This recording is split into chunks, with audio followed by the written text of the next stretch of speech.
नमस्कार दोस्तों, मैं सुधीर चौधरी।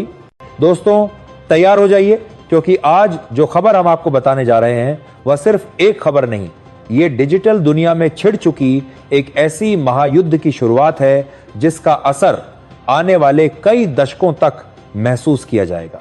ये वही खबर है जो वॉशिंगटन से लेकर दिल्ली तक, सिलिकॉन वैली से लेकर मुंबई के टेक पार्क्स तक हर जगह चर्चा का सबसे बड़ा मुद्दा बन चुकी है। और यकीन मानिए, इस बार मामला सिर्फ राजनीति का नहीं, सिर्फ टेक्नोलॉजी का नहीं, बल्कि पूरी की पूरी डिजिटल संप्रभुता यानी डिजिटल स्वतंत्रता का है। अमेरिका जो दशकों से दुनिया के डिजिटल साम्राज्य का बादशाह बना बैठा था, जिसने अपने गूगल, फेसबुक, इंस्टाग्राम, ट्विटर और व्हाट्सएप जैसे हथियारों से पूरी दुनिया को अपनी मुट्ठी में कैद कर रखा था, आज पहली बार किसी ने उसकी नींव हिला दी है। और यह कोई छोटा मोटा देश नहीं, बल्कि दुनिया का सबसे बड़ा लोकतंत्र भारत है। कहानी की शुरुआत होती है कुछ हफ्ते पहले, जब अमेरिका ने भारत के खिलाफ अपना अब तक का सबसे बड़ा आर्थिक हथियार चला, 50% तक का टैरिफ। अमेरिका को लगा कि यह कदम भारत की अर्थव्यवस्था पर सीधा दबाव डालेगा, भारतीय कंपनियां घुटने टेक देंगी और भारत सरकार उनके आगे झुक जाएगी। लेकिन दोस्तों, यह 21वीं सदी का भारत है, जो झुकने के लिए नहीं बल्कि पलटवार करने के लिए जाना जाता है। और इस बार पलटवार इतना जोरदार था कि व्हाइट हाउस में बैठे सलाहकार भी हैरान रह गए। भारत ने सबसे पहले उन सभी चीजों के इंपोर्ट और एक्सपोर्ट पर रोक लगा दी जिन पर अमेरिका भारत पर निर्भर था। नतीजा यह हुआ कि अमेरिका की सप्लाई चेन में भूचाल आ गया। उनके बड़े बड़े उद्योगपतियों और कारोबारियों के चेहरे पीले पड़ गए और वहां की मीडिया में यह हेडलाइन बनने लगी। लेकिन असली खेल तो इसके बाद शुरू हुआ। दोस्तों, यह तो सिर्फ एक झलक थी। असली युद्ध का ऐलान तो तब हुआ जब भारत ने डिजिटल मोर्चे पर हमला बोल दिया। आज से पहले तक आप और हम सुबह आंख खुलते ही सबसे पहले जिस चीज का इस्तेमाल करते थे वो था गूगल, फेसबुक, इंस्टाग्राम, व्हाट्सएप या ट्विटर। हमारे बच्चों के होमवर्क से लेकर हमारे बिजनेस प्रोजेक्ट तक, हमारी हर छोटी बड़ी जरूरत के लिए हम इन्हीं अमेरिकी प्लेटफॉर्म्स पर निर्भर थे। और यही निर्भरता अमेरिका का सबसे बड़ा हथियार थी। हमारा हर सर्च, हर मैसेज, हर तस्वीर, हर वीडियो, सब कुछ अमेरिका के सर्वर पर जाता था। हमारी पसंद नापसंद, हमारा सोचने का तरीका, हमारे खरीदने की आदतें, सब कुछ अमेरिका के पास दर्ज होता जा रहा था। भारत की 99% आबादी इन अमेरिकी डिजिटल सेवाओं का इस्तेमाल कर रही थी। अमेरिका अरबों खरबों डॉलर कमा रहा था। लेकिन अब भारत ने ठान लिया है, अब और नहीं। और इसी संकल्प का नतीजा है कि भारत ने अपना खुद का स्वदेशी गूगल लॉन्च करने का फैसला लिया है। यह सिर्फ एक सर्च इंजन नहीं, बल्कि भारत का डिजिटल ब्रह्मास्त्र है। जैसे ही इसकी खबर फैली, सिलिकॉन वैली में आपात बैठकें होने लगी। अमेरिकी टेक कंपनियों के शेयर गिरने लगे और अमेरिका के टेक जर्नलिस्ट ने खुलकर कहना शुरू कर दिया कि गूगल की बादशाहत खतरे में है। भारत के सर्च इंजन में वो सारी खूबियां होंगी जो किसी भी आधुनिक सर्च इंजन में होनी चाहिए। बल्कि उससे भी बड़ी बात, अब भारतीय लोगों का डाटा भारत में ही रहेगा। ना चोरी, ना जासूसी, ना सेंसरशिप। जो कुछ आप भारतीय सर्च इंजन पर सर्च करेंगे उसका रिकॉर्ड सिर्फ भारत के सर्वर पर होगा और उस तक पहुंच सिर्फ अधिकृत भारतीय अधिकारियों को ही होगी। दूसरी बड़ी खासियत यह है कि यह 23 से ज्यादा भारतीय भाषाओं में उपलब्ध होगा। अब इंटरनेट सिर्फ अंग्रेजी जानने वालों का अधिकार नहीं, बल्कि हर भारतीय अपनी भाषा में इसे इस्तेमाल कर सकेगा।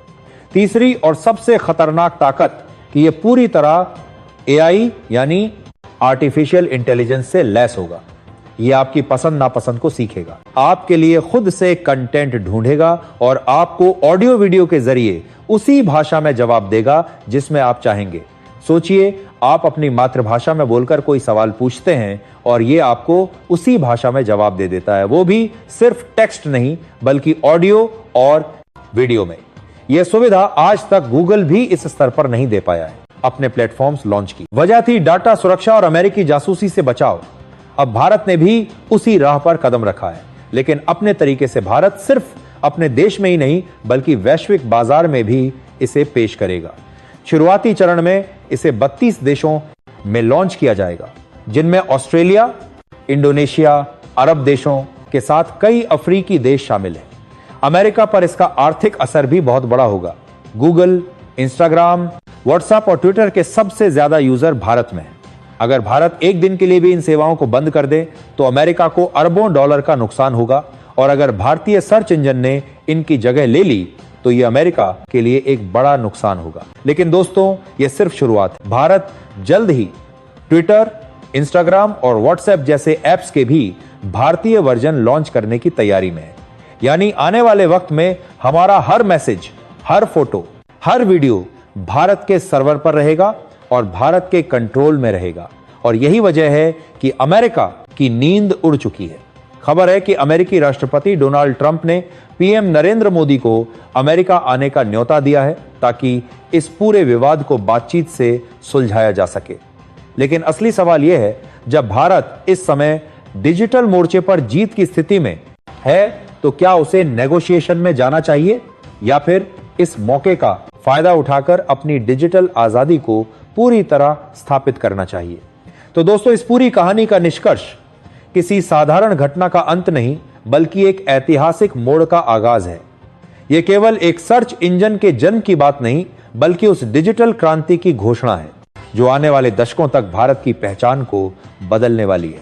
यह सिर्फ तकनीकी विकास का प्रतीक नहीं बल्कि यह हमारे राष्ट्रीय आत्मसम्मान, आर्थिक स्वतंत्रता और डिजिटल संप्रभुता का झंडा है जो अब पूरी दुनिया में लहराने के लिए तैयार है।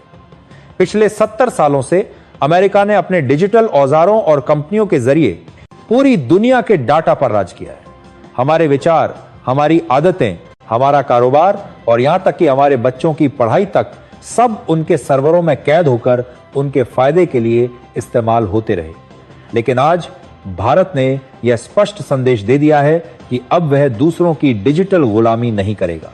भारतीय सर्च इंजन का आना इस गुलामी की जंजीरों को तोड़ने की शुरुआत है। यह सिर्फ एक टेक्नोलॉजी का लॉन्च नहीं बल्कि मानसिक, आर्थिक और राजनीतिक मोर्चे पर आत्मनिर्भर बनने का सबसे बड़ा कदम है। इसके जरिए भारत ने यह भी साबित कर दिया है कि वह अब तकनीक का सिर्फ उपभोक्ता नहीं बल्कि नवाचार का निर्माता भी है। यह वही भारत है जिसने कभी आईटी और सॉफ्टवेयर सेवाओं से दुनिया को चौंकाया था और अब एआई और डाटा सुरक्षा के क्षेत्र में भी दुनिया को पीछे छोड़ने की तैयारी में है। यह कदम केवल हमारे देश के 140 करोड़ नागरिकों के डाटा को सुरक्षित रखने का वादा नहीं बल्कि विश्व के सामने एक आदर्श स्थापित करने का प्रयास है कि तकनीकी प्रगति के साथ साथ निजता और संप्रभुता भी सुरक्षित रह सकती है। आर्थिक दृष्टि से देखें तो यह फैसला अमेरिका जैसी महाशक्ति के लिए भी एक सीधी चुनौती है। भारत का बाजार दुनिया के सबसे बड़े इंटरनेट यूजर बेस के रूप में पहचाना जाता है।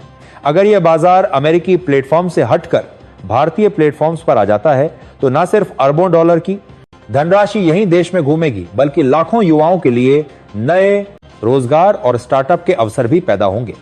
यह डिजिटल आत्मनिर्भरता हमारे व्यापार संतुलन को मजबूत करेगी और विदेशी निर्भरता को कम करेगी।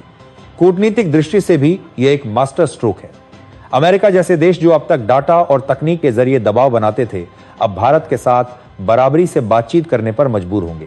आने वाले समय में यह सर्च इंजन सिर्फ भारत में ही नहीं बल्कि दर्जनों देशों में अपना पैर पसारेगा, जिससे भारत वैश्विक डिजिटल मानचित्र पर एक नई शक्ति के रूप में उभरेगा। और सबसे महत्वपूर्ण बात, यह कदम एक पीढ़ीगत बदलाव का प्रतीक है। आने वाली पीढ़ियां जब इतिहास पढ़ेंगी तो उन्हें यह साल याद रहेगा कि यही वह समय था जब भारत ने डिजिटल दुनिया में अपना ताज पहन लिया। वे कहेंगे कि जिस तरह 1947 में हमने राजनीतिक आजादी पाई थी, वैसे ही 2025 में हमने डिजिटल आजादी पाई और इस आजादी का नाम है भारतीय सर्च इंजन। यह सिर्फ एक ऐप नहीं, यह भारत की डिजिटल स्वतंत्रता का बिगुल है। यह आत्मनिर्भर भारत का डिजिटल स्वरूप है। यह डिजिटल स्वरूप है उस युग की शुरुआत है जब भारत सिर्फ दुनिया की तकनीक का हिस्सा नहीं रहेगा बल्कि उसका नेतृत्व करेगा। यह सर्च इंजन आने वाले कल का वह सूरज है जिसकी किरणें दुनिया भर के देशों को प्रेरणा देंगी कि तकनीक की असली ताकत अपने देश और अपने लोगों के हित में इस्तेमाल की जाए।